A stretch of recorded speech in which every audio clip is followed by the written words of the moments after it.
So welcome to Demography Today lecture series, sponsored by the BBVA Foundation and organized in coordination with the LOMPOP Horizon 2020 project. And we have the real pleasure to have today here Aubrey de Grey, who made a space in his very busy agenda to be here with us for some hours. Aubrey de Grey doesn't need much introduction because he's quite famous internationally. He is a biomedical gerontologist based in Mountain View, California, USA, and is the chief science officer of SENS Research Foundation, which is a California-based biomedical research charity that performs and funds laboratory research dedicated to combating the aging process. He is editor-in-chief of Rejuvenation Research, the world's highest impact peer-reviewed journal focused on intervention in aging. He has his BA in computer science and his PhD in biology from the University of Cambridge. His research interests encompass the characterization of all the types of cell-inflicted cellular and molecular damage that constitute mammalian aging and the design of interventions to repair and or obviate that damage. Dr. de Grey is a fellow of both the Gerontological Society of America and the American Aging Association, and sits on the editorial and scientific advisory boards of numerous journals and organizations. As I mentioned, he's quite famous. He was just mentioning that he's just moving from here to Barcelona tomorrow, and then to different countries in Europe just to give lectures. And he was here during the weekend on another conference, and as well presenting this book that you can download as well from the BBVA Foundation Open Mind webpage. So thank you very much, Aubrey. And as usual, we allow the speakers just to have plenty of freedom, 1 hour, 15 minutes, and then we will open the floor for questions. So. I understand that this audience is quite varied in terms of expertise in demography, so I am going to copy that with my talk. I will have quite a bit of material which is rather technical, and it may be difficult for some of you to understand all of it, but I will also have plenty of things to say which are very much more general and non-technical. I hope that's okay. The final thing I want to apologize for is that this is the first time that I have given this particular talk. Many of you may know that I am really a biologist. I am not a demographer. But I do demography for fun sometimes. And I am going to present today some new ideas which I think are valuable, but I could be wrong. But the point is, I have never presented them before. So, of course, that is a good thing and a bad thing. It's a good thing in that you have the luxury, the privilege of being the first people to hear these ideas. But it's a bad thing because I'm going to present them very badly, because I've never done it before. So we will see how it goes. All right, so is this a laser pointer in any sense? Not really. Okay. Right, so this is what I'm going to do. I'm going to talk about the limits to human longevity. The very longest lived people, what we can learn about them, and in particular, what we can learn about their ages at death, the age at which they died. The topic is very fashionable. Many people think about it and talk about it a lot, and I'm going to try to tell you something useful about it.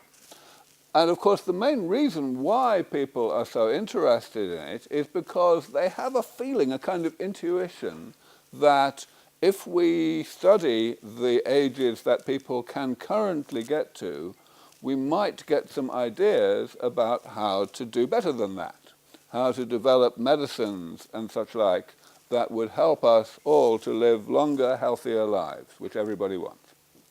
So I'm going to start with a few little pieces of data. The first thing I'm going to mention is the current world record for longevity. which is held by a lady from the south of France named Jeanne Calment. She died at age 122 years and 164 days. So nearly 122 and a half. And that record has not even been nearly approached, let alone beaten, since then. She died 20 years ago in 1997. Today, the world record for how old somebody is who is alive today is held by a Jamaican lady named Violet Brown, and she is more than 5 years younger. And actually, only, I think, 3 people have got closer than that to Jeanne Calment in 20 years. So it's a pretty amazing data point. And it's particularly amazing if we think about people who are slightly younger. We all know that people are living longer than they used to. But if we drill down a little bit and we try to ask, in what way are they living longer? Who is living longer? Then we come up with some very interesting conclusions. There are a higher proportion of the population gets to 60 than 50 years ago. And a higher proportion of the population gets to 70 than they did 50 years ago. But the difference is bigger at 70 than it is at 60. In other words, the whole population is getting more biased towards older ages. And that phenomenon extends. The proportion of people who get to 80 is much bigger than it was 50 years ago. And the proportion of people who get to 90, of course it's much smaller than the proportion who get to 80, but it's enormously bigger than the proportion who got to 90 50 years ago. And so on. It's true for 100. There are perhaps, if we even look at a difference of 20 years, in other words, now versus 20 years ago, there are at least 3 times more people in the world today who are over 100 than there were 20 years ago. So, what's going on? Why aren't we constantly beating the world record for longevity? It's very strange. And it's something that we ought to be studying. We ought to be trying to understand what's really going on, whether there is some kind of biological limit to how long people can live. If there is, then people like me, biologists, should be studying it and should be figuring out the basis of it so that we can fix it. But we need to know whether it's really there, first of all. And that's a big problem, because in order to study anything in science, you need reliable data. And there is almost nothing in the whole of science in which it is harder to get reliable data than extreme longevity, because everybody lies about their age. I mean, like everybody. It's just insane. Some people want to pretend that they're younger than they are. Some people want to pretend that they're older than they are. And in particular, an awful lot of people who are very old want to pretend that they're even older. And people are good at pretending this thing. So you can end up in a situation where people it's really clear that somebody really is the age that they say they are, and then 10 years or 20 years later it turns out that actually that was the age of their brother, or something like that. That's exactly what happened with this guy called Izumi in Japan. So if you look at the Guinness Book of Records from, let's say, the year 2000, you will find that the second oldest person ever is this guy from Japan called Izumi, who lived to 120, only 2 years less than Calment. But it's nonsense. It's just not true. It turned out, about 10 years ago, that it was actually his brother. And that was, it was well enough verified that it got into the Guinness Book of Records. So it wasn't just somebody said so. And this happens all the time. So we need a system, we need to develop a system for verifying data about people's ages. Now, of course, as time goes on, it becomes progressively easier. More and more countries have data on the date of birth and the date of marriage and other things, census reports and so on, that's really, really solid. So it becomes easier to make sure that the dates that people say they lived to, they really did. But still, in most countries in the world, that's not quite true. You know, at the moment, the oldest person in the world was born in 1900. And in 1900, not very many countries cared very much about this kind of thing. So the records are really patchy. And of course, in many, many big countries, the records are almost non-existent way back then. So it's very hard. However, more than that, we need balance. At the end of the day, the reason we care about this is in order to be able to identify trends, to identify what is happening in this data. And you don't need totally comprehensive data to do that. You just need to try to make sure that the false negatives and the false positives cancel each other out reasonably well. In other words, that the people you are believing when you shouldn't are about as numerous as the people you're not believing when you should. If you can do that, then you're kind of okay. And in particular, what this means is you want to... I'm going to sneeze, I'm sorry. Okay. You want to avoid systematic bias. It could be, for example, that the things that you're believing are mainly male longevity, and the things that you're disbelieving are mainly female longevity. And that would be a big problem. You know, you'd really mess up. And that kind of thing could happen. For example, some of you may know that there are certain places in the world where life expectancy at birth is a bit higher than in the surrounding population. Okinawa is a famous example of this, an island at the southern end of Japan where they live nearly 2 years longer than the rest of Japan. There are various places like this. And one of those places, a part of Sardinia, is particularly famous because of the gender ratio. You almost certainly know that almost everybody who lives to 110 is female.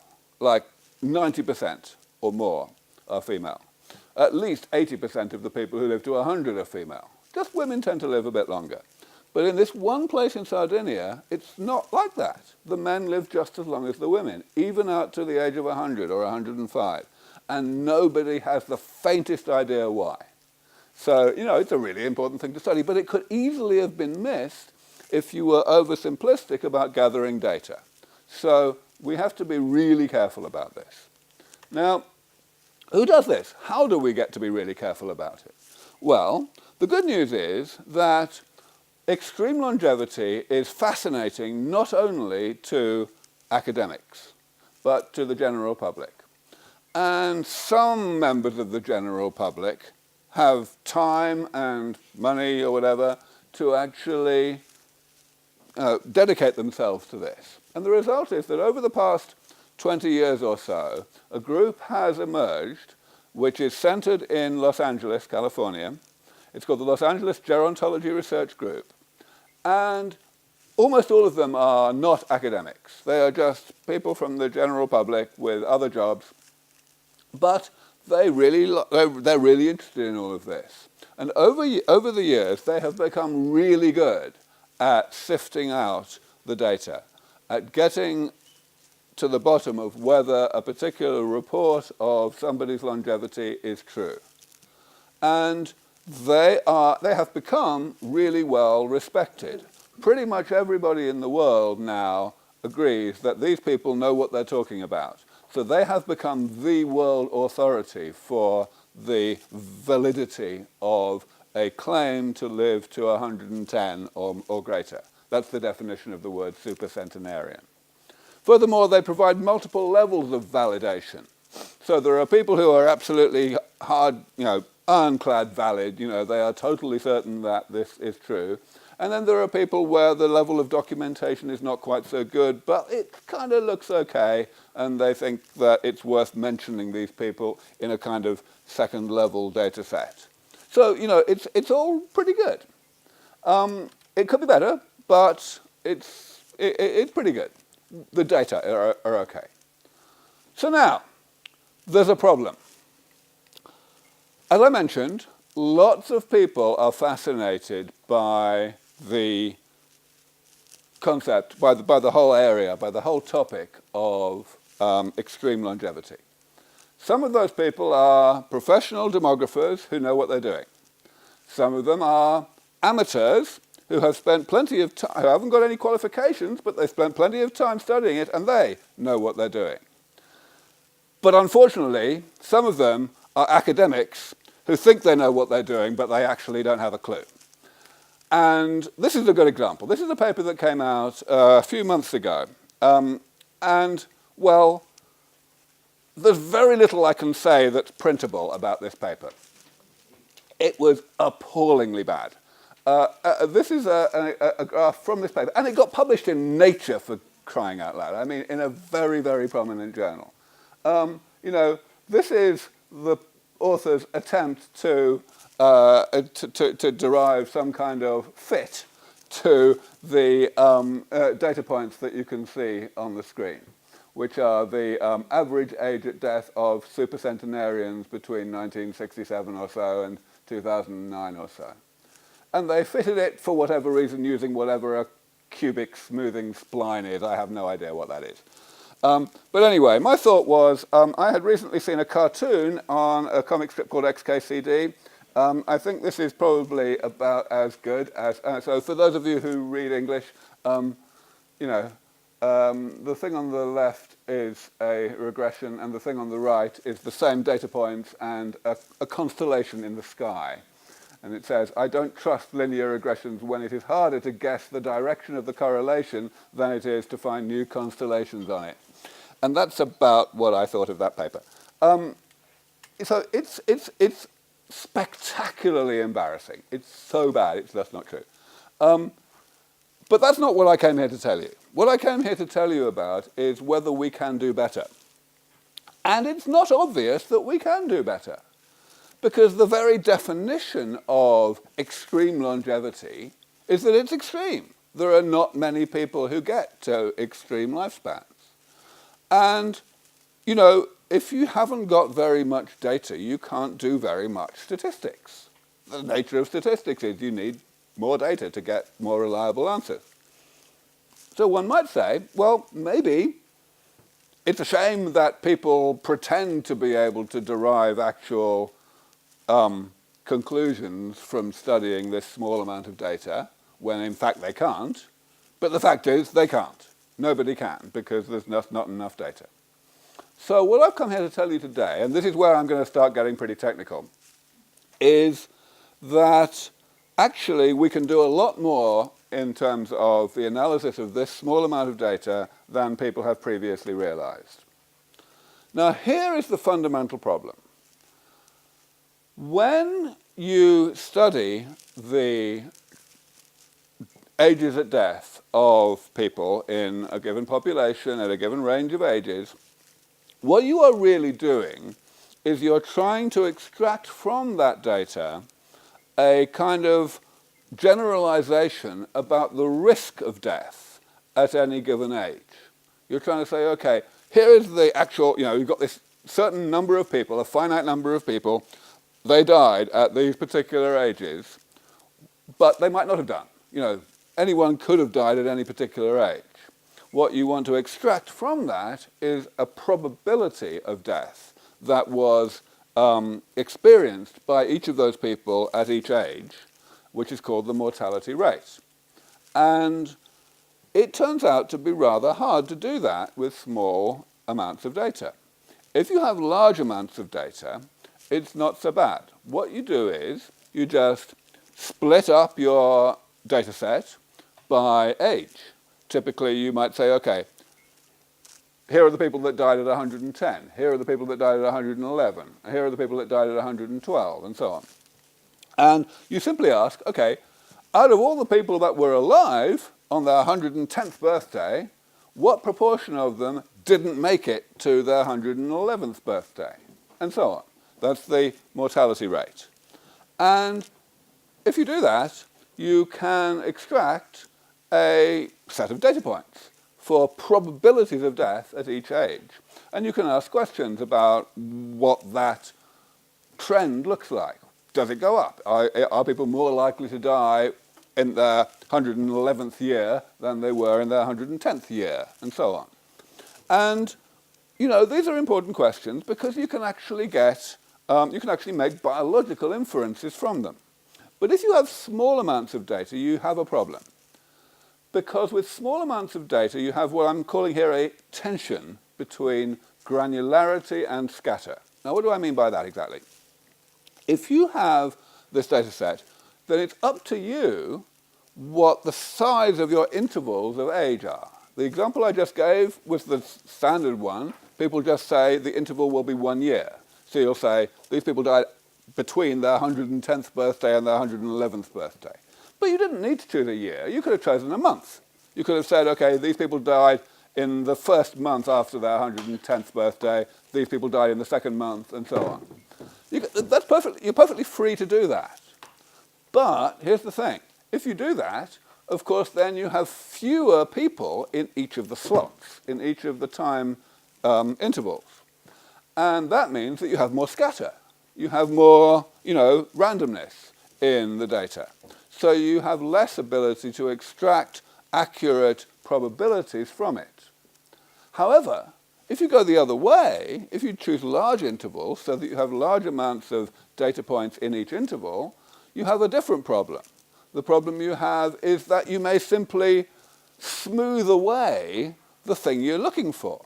Supposing you want to find, for example, that the change with age is exponential or linear or logarithmic. If you're looking at the intervals are too small, you may not be able to tell because you're just not seeing. You're just throwing away the variation that you're looking for.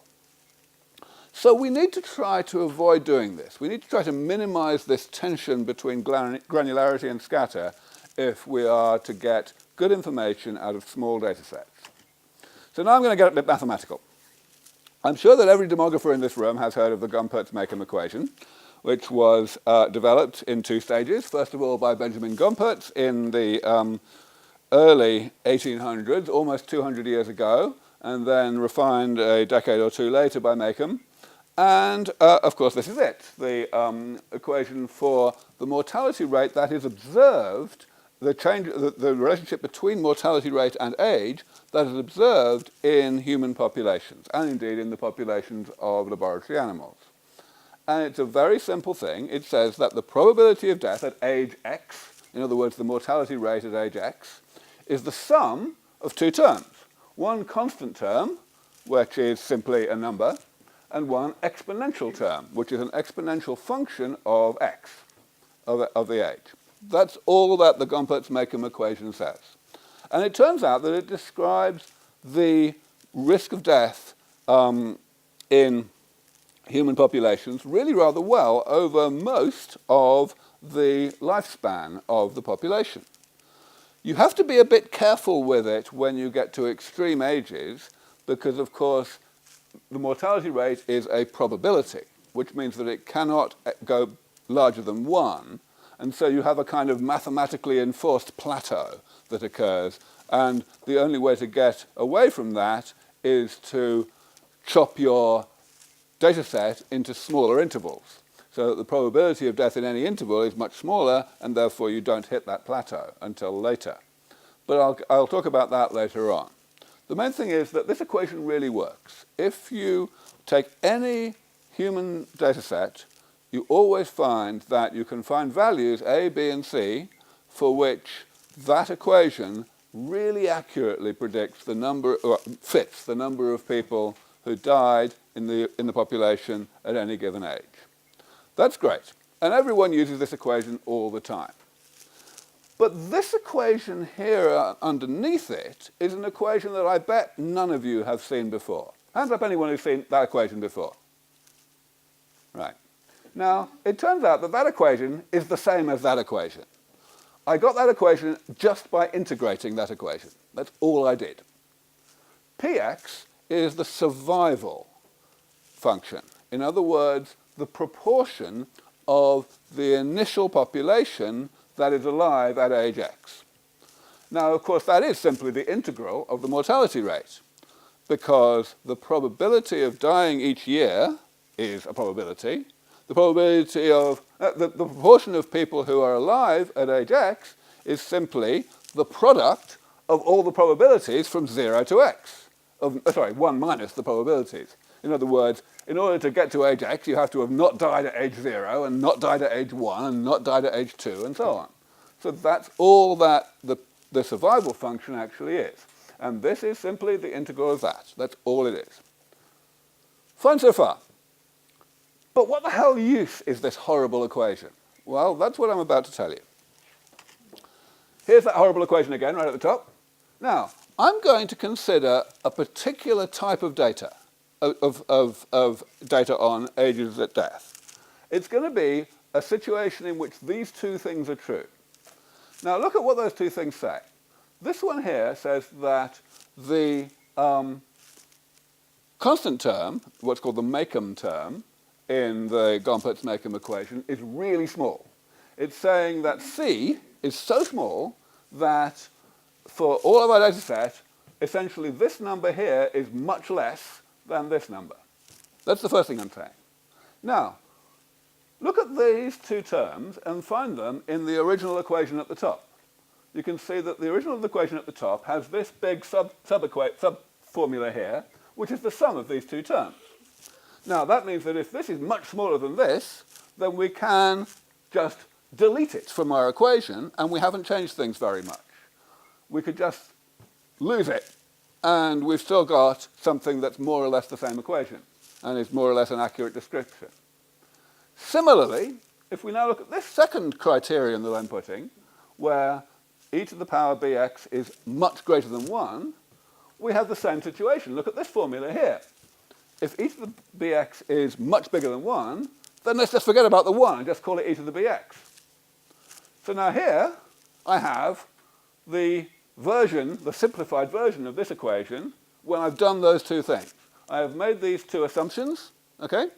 And this is what I get as a result. A much simpler equation. That's great.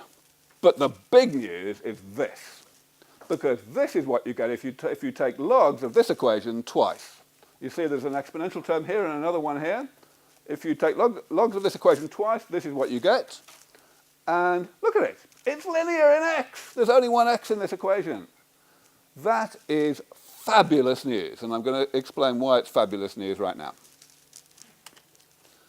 Here is kind of a graphical illustration of what I've just told you, and why what I've just told you is useful. I'm going to go back and remind you of my criteria here. These are the assumptions I'm making. Now, are these assumptions true? In what circumstances are these assumptions true? Well, it turns out that in the scenario where we're studying older people, they are totally true. And that's what this graph shows you. As you can see, there are two plots here. There's a blue one and an orange one. And they're not plots of data. This is just purely the behavior of a hypothetical, perfectly Gompertz-Makeham population that has coefficients that are typical of human data. So see these numbers here, the slope of 0.1, that's pretty much exactly what human populations actually have. Intercept of 2 to the minus 4, 2 to the minus 4, and a Makeham term of 1 in 1,000. This is roughly what how human populations actually behave. And if you plot this as a survival curve, it looks like a normal survival curve. But what I've done here is I've plotted it in both of these ways. In the first way, I've plotted it as log mortality, which is what you typically do with the Gompertz-Makeham equation, right? You just show that once you're at ages where the exponential term is outweighing, is overwhelming the constant term, the Makeham term, then you get a straight line, and that's the blue line. You're all familiar with that. But the orange line behaves exactly the same way. And as you can see, the orange line is what I just did on the previous slide, where I'm taking the survival version of the Gompertz-Makeham equation, and I'm taking logs twice rather than once. and then there's just this constant term that you have to add in. So they are identical once you're beyond about age 60. There's nothing between them. And that's what's going to be useful going forward.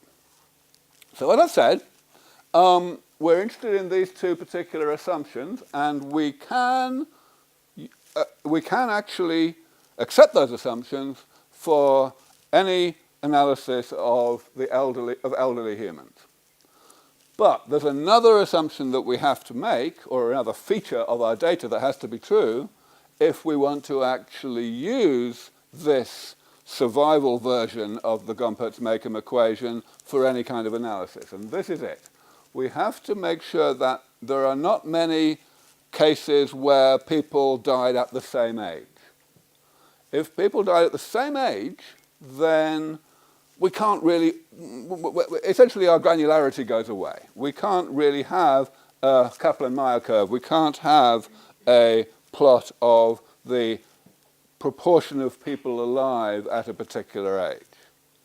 But now we can go back to what I said about it being completely open what our granularity is for age.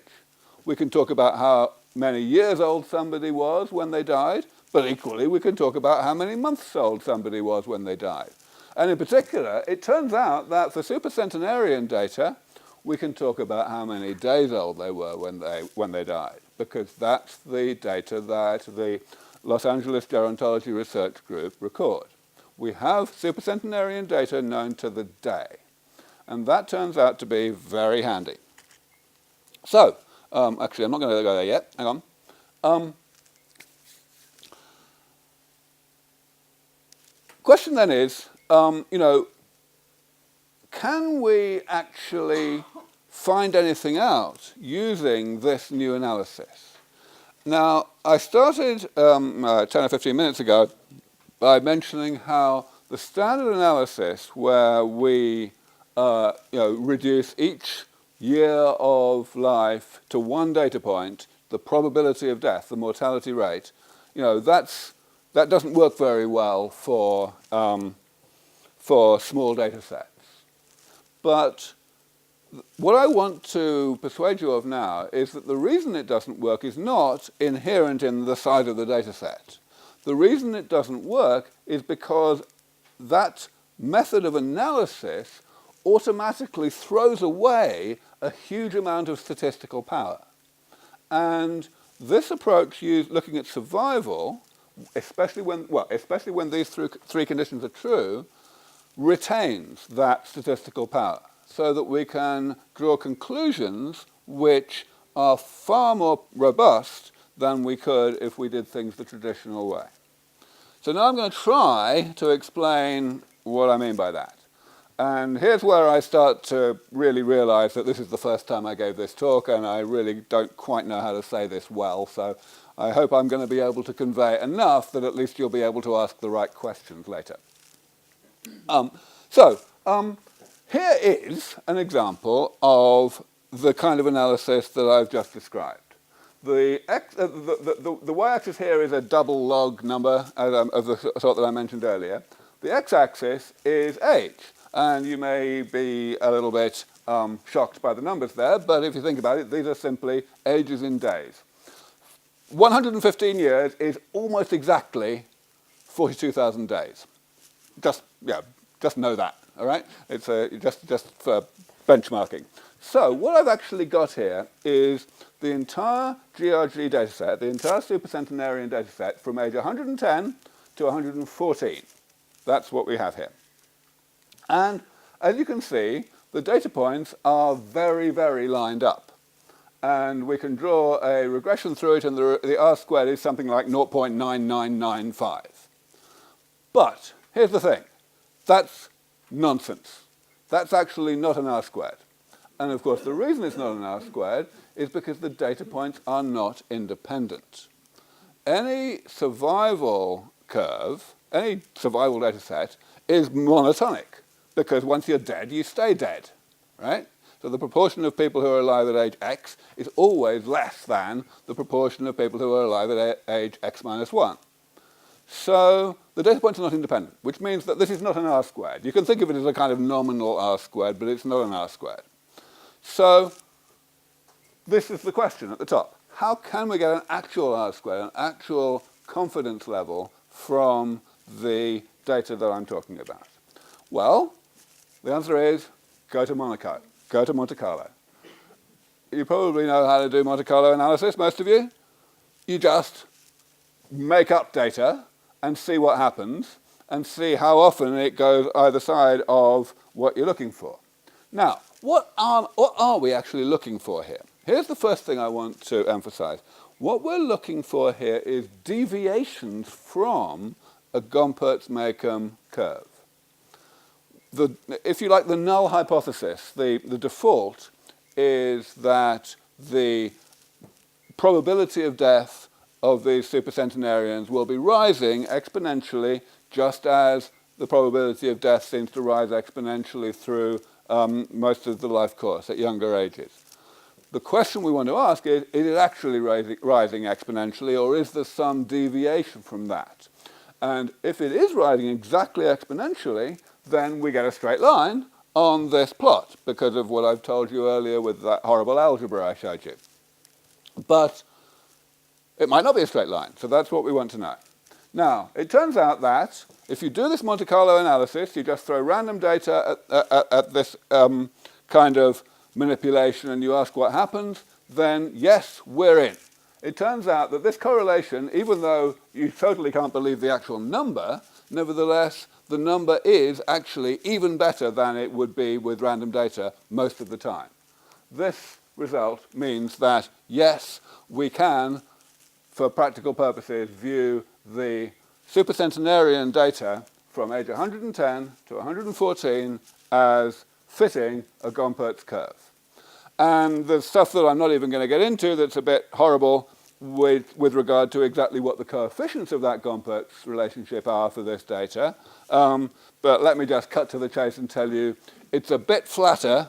The mortality rate doubling time is a bit longer than it is for people in the 70s and 80s and 90s, but only a bit larger. It might be up around 10 years rather than 7 years. It's definitely a very straight line.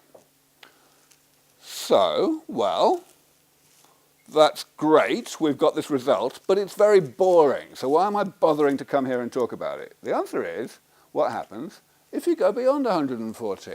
Now, it turns out that not very many people have lived beyond 114, only 100 odd, in fact, in the GRG dataset. But even with that tiny amount of data, 100 or 120 people, something like that, you can get some rather interesting conclusions. This is exactly the same analysis if you go all the way out to the very oldest people. That person at the top right there, that is obviously Jeanne Calment herself, who lived to 122 and a half. And you can see that it doesn't really fit quite so well. You've got this lovely fit out to 114, and then it kind of gets a little steeper. And then it gets a little shallower again. Now, it doesn't look very impressive when you look at it like that. But it turns out that if you actually do the numbers, it is impressive. The R squared that we get there, by Monte Carlo analysis, the same as I just mentioned, is very low indeed. What this says is that we can be more than 99% sure that the behavior of mortality for people at the age of 114 up does not follow the same exponential curve with the same Gompertz parameters as people from 114 down. It just doesn't. We can say that with more than 99% confidence. Now, what the hell? I have no idea. And I'm a biologist. I ought to have some ideas, at least, even if I don't know whether I'm right. But the fact is, it's a very paradoxical result. And in case you were beginning to worry that I might have got the maths wrong or anything, here's the result if we actually plot it a bit differently. What I have here is the same data that I showed you a moment ago with the earlier slope subtracted. I've just said, okay, let's go bang, let's go down. Let's just subtract that slope from this data, and then what does it look like? And it looks like that. And that's pretty damned unmistakable. That is not a straight line. That is not a horizontal line anymore. right? But the fact is, we need to understand it. Now, I do not understand it, but I sure as hell want to know. I sure as hell want to understand it, because it's real. This phenomenon of a kind of wall of death at age 115, 116 was observed by the gerontology research group several years ago. But, of course, they didn't know how to mathematically analyze it. They said, it looks like it's going up, really rather fast. What's going on? And all of the pompous academics said, oh, go away. There's obviously not enough data. This is obviously going to disappear once we have more data. Well, it turns out that the amateurs were right. The amateurs were right. This is real. So I'm going to quit the maths there. That's basically all I have to say about the analysis. And I'm just going to talk now at the end about how we might be able to move forward medically. In other words, I'm going to give a kind of one-slide summary of my day job. If you want to understand in depth the kind of stuff that I do and the kind of stuff that SENS Research Foundation does, well, there are about 1,000 videos of me online on YouTube, so that's probably the best way, though of course I'm happy to answer questions about any of that right now. And I'm grateful for the opportunity to give a very different talk today. But I will nevertheless spend a few minutes now just talking about what to do. Because, of course, the main reason why we study the oldest old is, in order, as I said at the beginning of the talk, in order to get some ideas about how we might keep all of us healthier into older ages.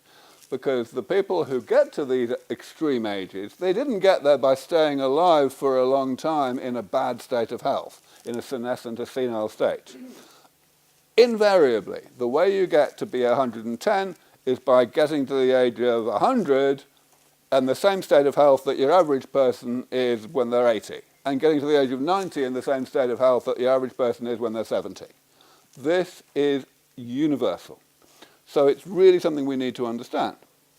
And if we want to understand how likely we are to actually do it, to develop medicines that do keep people alive for a lot longer in a good state of health, then, and how soon we're going to do it, then we have to ask how we're going to do it. We have to look at what's going on in laboratories like ours and where it's going, how much further there is to go before it hits the clinic, and so on. So I'm just going to briefly explain what we do. We can, and in order to start that, I'm going to just give you a definition of aging. And this is my three-word definition of aging. Metabolism causes damage, causes pathology. Metabolism, of course, is the word that biologists use to encompass everything that the body does to keep us alive from one day to the next. This huge, vast network of complicated processes. The thing is that metabolism creates damage.